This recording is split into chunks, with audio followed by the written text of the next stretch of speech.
Hello, I'm Richard and welcome to the first edition of Richard's Carpy Bits. I'm going to show you how to make a knotless knot rig. It's really simple, really easy to put together. This is what I'm showing you. This is a knotless knot rig. It's such an effective rig, but it's probably one of the most simple ones out there.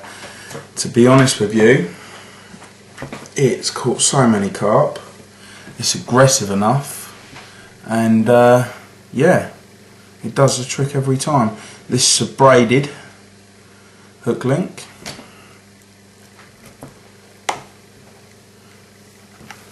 And this is a monofilament hook link, so easy to remember.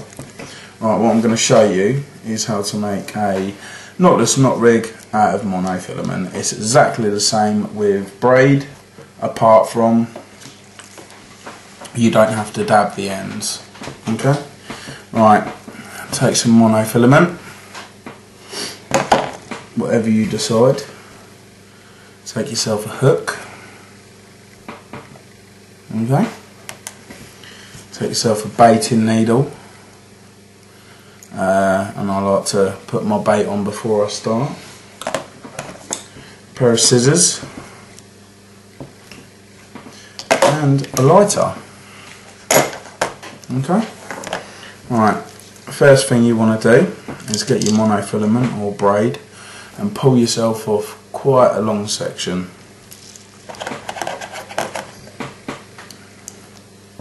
Cut it down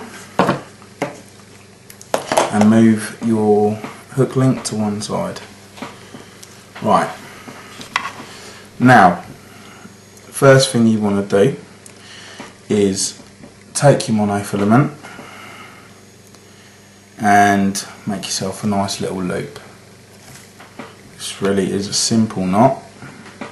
All you need to do is pinch it together, make a second loop within the loop, and push your original loop back through. Everybody knows this knot. And then pull it up. What you want to do is make it as small as you possibly can, just to all it's got to do is hold your bait on. Right, now most important thing with all knots you're ever going to tie is moisten the knot. So here we go. Bit of spit works, maybe a bit of water, whatever you fancy.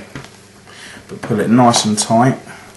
Make sure you pull on your loop, make sure you pull on your tag end. That makes a really nice knot.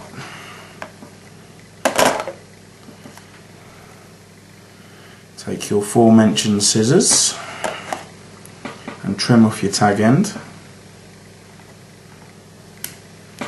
just to neaten it all up. Now what I like to do is I like to take my bait, I just like to put it on the loop, just like that, just so I know where to position my hook. Next step is to take your hook, thread your line through the eye of the hook, keeping the line tight against the shank, the back of the shank of the hook. Position everything how you wish it to be. So that's about a good enough here, although that is very adjustable. Then the next thing to do is pinch the line and the shank of the hook in between your fingers. Then take the line, very simply whip away from the opening of the hook and do it 1, 2, 3, 4, 5, 6, 7 times round. Then what I like to do is go 1, 2 times back round what I've just done, and then, and this is important, thread the line back through the eye of the hook towards the point of the hook. Pull it nice and tight, don't let it slip. Now, as you can see, that gives it a nice aggressive turn.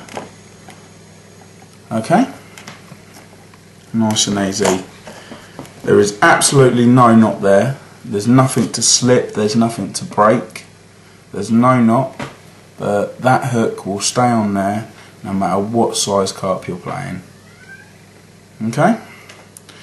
Right, the next step is just as simple as the last.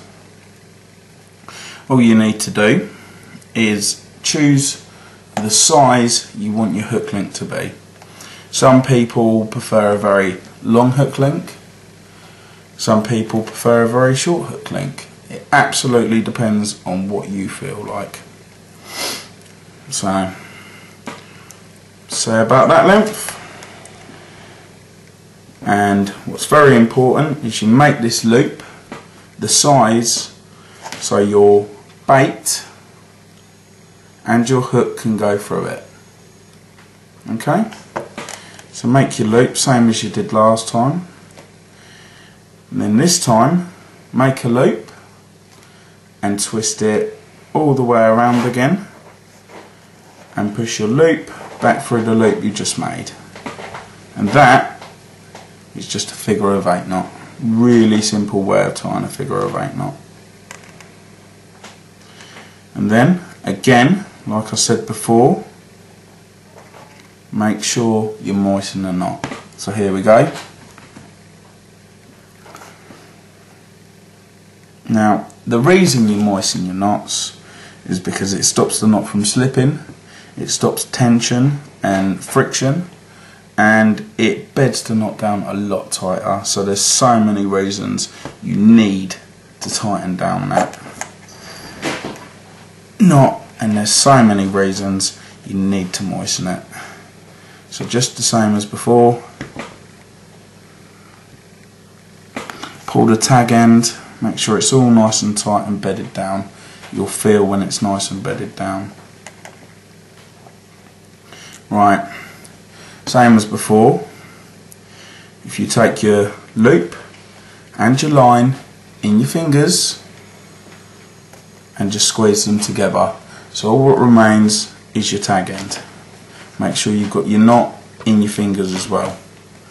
Next thing to do is take your scissors and trim your tag end about ½ an inch to the knot.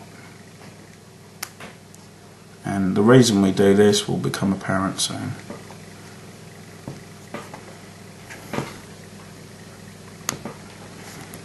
Right, it's a little longer than it should be, but that's fine. Right, next point is to take your lighter. Nice and simple, obviously, health and safety. Mind your fingers, don't burn yourself.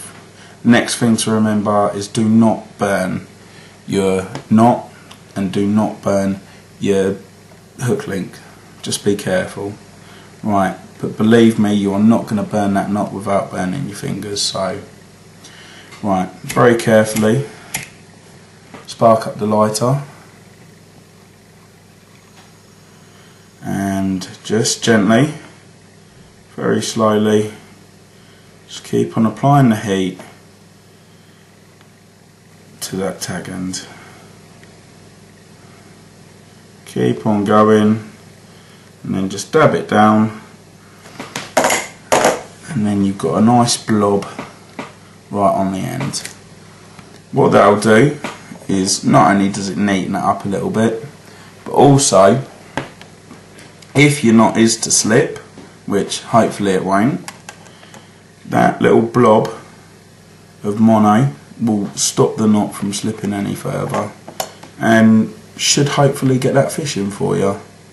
Right, last steps is just make sure your hook works properly.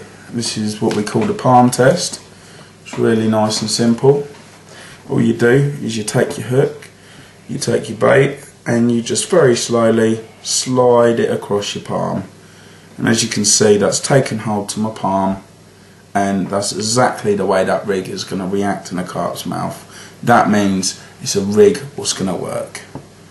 Okay, so try it yourself, learn the rig, and absolutely know the rig, because believe it or not, as basic and as boring as this rig is, it catches loads and loads of fish even now, and it is the premise of every single rig out there. So please learn this rig, this is so important.